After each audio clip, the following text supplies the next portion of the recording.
नमस्कार दोस्तों, आज हम बात करेंगे PQWL वेटिंग के बारे में।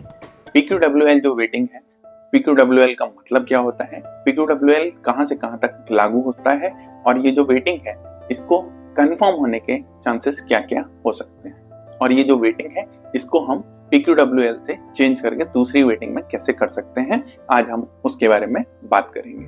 तो सबसे पहले हम बात करते हैं PQWL वेटिंग होता क्या है। PQWL का मतलब होता है पूल्ड कोटा वेटिंग लिस्ट। तो एग्जाम्पल से समझेंगे कि ये वेटिंग कब लागू होती है। जैसे मान लीजिए एक ट्रेन है जो दिल्ली से हावड़ा के बीच में चल रही है और यहाँ पे हमने ट्रेन टिकट बुक किया टुंडला से कानपुर के बीच में। तो टुंडला जंक्शन जो है और कानपुर जंक्शन जो है वो इस ट्रेन के रिजर्वेशन में यहाँ पे इंटरमीडिएट स्टेशन बन जाएंगे और ये जो इंटरमीडिएट स्टेशन बन गए हैं इसकी वजह से इस एरिया में रेलवे जो होता है वो यहाँ पे सीटें बहुत कम देता है।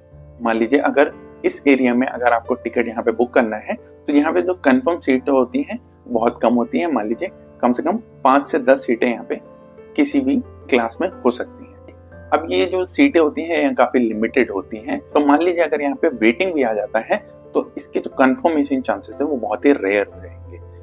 तो प्रेफरेंस के तौर पे अगर हम देखें तो यहाँ पे जो GNWL वेटिंग होता है यानी जनरल वेटिंग लिस्ट जो होता है उसको रेलवे यहाँ पे सबसे ज्यादा प्रायोरिटाइज करता है। फिर उसके बाद TQWL जो वेटिंग होती है उसको प्रायोरिटाइज करता है। फिर इसके बाद तीसरे नंबर पे आता है PQWL वेटिंग। क्योंकि ये जब दोनों वेटिंग है ये कंफर्म हो जाएंगी तब जो बाकी बची हुई सीटें हैं वो PQWL में दी जाएंगी और इसके बाद आखिरी में यहाँ पे RLWL यानी रिमोट लोकेशन वेटिंग लिस्ट को दी जाती है। तो प्रेफरेंस के तौर पे यहाँ पे तीसरे नंबर पे आती है यानी कि GNWL और TQWL यानी तत्काल की जो वेटिंग है वो यहाँ पे क्लियर होनी चाहिए। अब हम बात करते हैं PQWL जो वेटिंग है उसके कंफर्मेशन होने के चांसेस क्या है। अगर आपने 1 या 1.5 महीने पहले अपने PQWL वेटिंग का टिकट आपने ले रखा है तो उसके जो कंफर्मेशन चांसेस है वो बहुत ही कम हो जाते हैं। क्योंकि मान लीजिए अगर यहाँ पे आपका PQWL वेटिंग जो है वो 10 या 15 वेटिंग है, यहाँ पे जो कंफर्मेशन चांसेस है वो बहुत ही कम हो जाएंगे। यहाँ पे जो सीटें होती हैं PQWL में वो बहुत ही कम होती हैं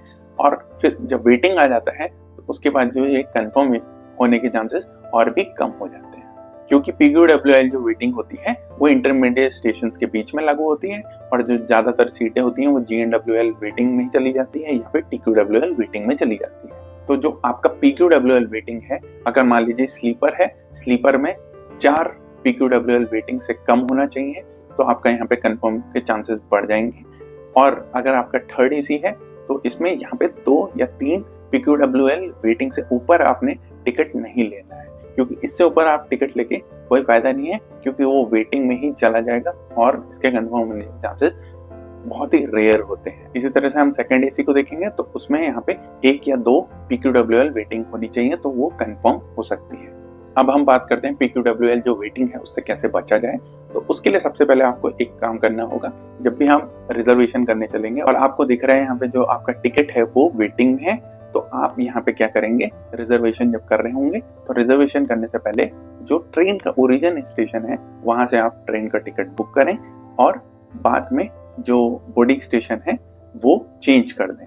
बोर्डिंग स्टेशन कैसे चेंज करते हैं आप उसमें मेरा ये वाला वीडियो देख सकते हैं। तो इसमें जाके आप अपना बोर्डिंग स्टेशन जब चेंज कर देंगे तो यहाँ पे जो वेटिंग है वो PQWL से बदल के GNWL या फिर आपको कंफर्म टिकट भी मिल सकता है। टिकट आप जैसे मान लीजिए टुंडला से कानपुर के बीच में कर रहे थे वो यहाँ पे अगर आप दिल्ली से कानपुर के बीच में करेंगे तो PQWL वेटिंग है वो बदल के यहाँ पे GNWL या फिर कंफर्म टिकट मिल सकता है।